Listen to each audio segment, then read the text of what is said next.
Hello বন্ধুরা, good morning. কেমন আছো তোমরা সবাই? আশা করি তোমরা যে যেখান থেকে আমার ভিডিওটা দেখছো তোমরা সবাই খুব খুব ভালো আছো, সুস্থ আছো। সকালবেলায় দেখো আমি কোয়াশ তুলতে এসেছি ছাদে।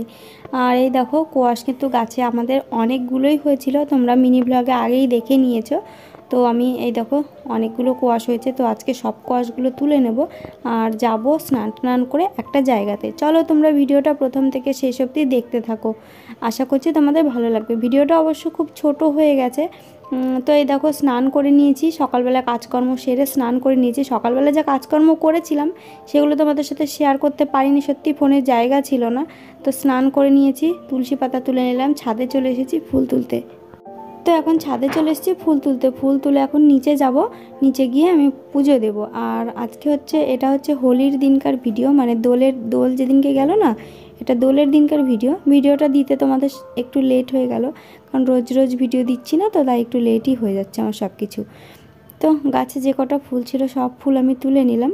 চলো এখন আমি গোপালকে পুজো দিয়ে আসি। আর গোপালকে পুজো দিতে যাওয়ার আগে একটা অঘটন ঘটে গেছে, সেটাও তোমাদের সঙ্গে আমি শেয়ার করব। আজকে আমার বাবুর মানসিক দিতে যাব। আমার শ্বশুর শাশুড়ি মা মানসিক করেছিল আমার বাবু পেটে থাকতে, যে আমার যদি ছেলে হয় তাহলে একটা জাগ্রত একটা জায়গা আছে, ওখানে গোপাল দিতে যাবে। তো গোপালটা নিয়ে এসছে অরিত্রীর পাপা কিনে।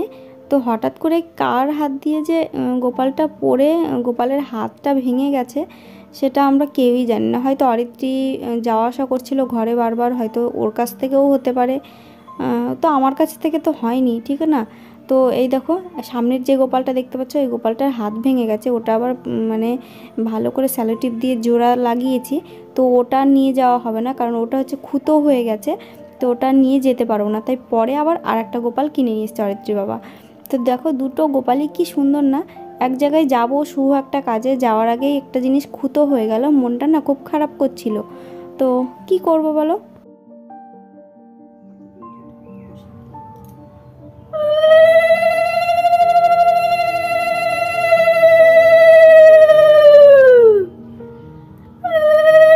মনকে বোঝালাম যে কিছুই হবে না, তাই আমি হাত যে ভেঙে গেছিলো যে গোপালটা, ওই গোপালটাকে আমি মানে মানে দূরে ঠেলে দিইনি, আমি ওই গোপালটাকে নিয়ে এসে আমি আমার ঠাকুরের পাশে বসিয়ে রেখেছি। তো আমি এখন পুজো দেবো, ঘরের পুজো দিয়ে গিয়ে বাবুকে স্নান করাবো, খাওয়াবো, নিজে শাড়ি পরবো, রেডি হব। আর আমার মা আসবে, আমার মা যাবে, আমার শাশুড়ি মা, সবাই কাকি শাশুড়ি মা সবাই মিলে একসাথে যাব। আর আমি না স্নান করার আগে কতগুলো কাচাকুচি করেছিলাম, কিন্তু ওগুলো মেলা হয়েছিল না। দুটো বিছানার চাদর কেচেছিলাম, কয়েকটা জিনিস কেচেছিলাম। তো স্নান টান পুজো টুজো করার পর এখন আমি এটাকে মেলে দিচ্ছি। আমার বাবু কিন্তু ঘুমাচ্ছে এখনও, বাবুকে এখনও তুলিনি। এই তো এখন গিয়ে বাবুকে তুলবো, তুলে গিয়ে স্নান করাবো।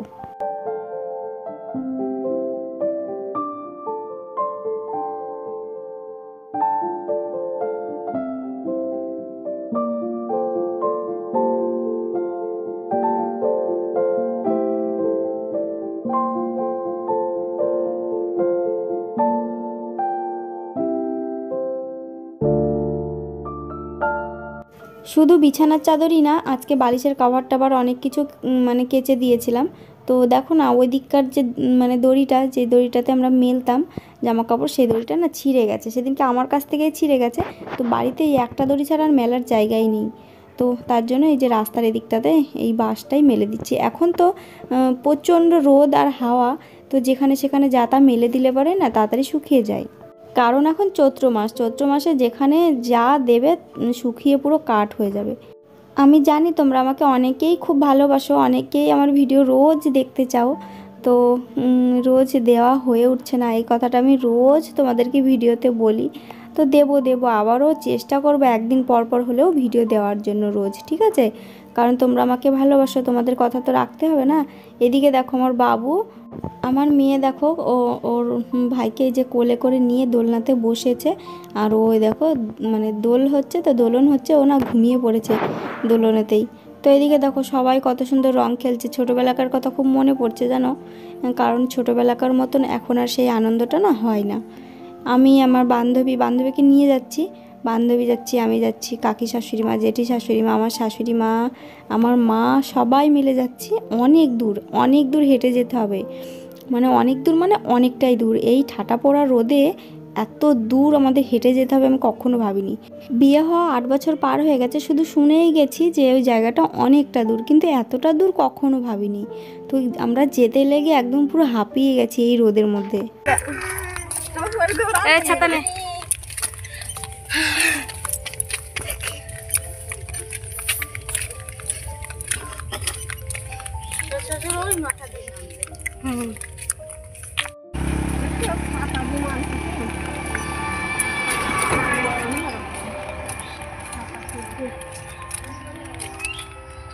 ফোন কেমন কাঁপছে দেখেছো তোমার? এই জিনিসটা না ঠিক করার দরকার।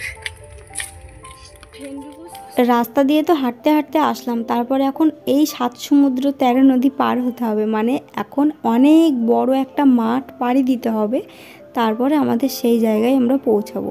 তো দেখো মাঠ একদম পুরো খা খা করছে, এত পরিমাণে রোদ।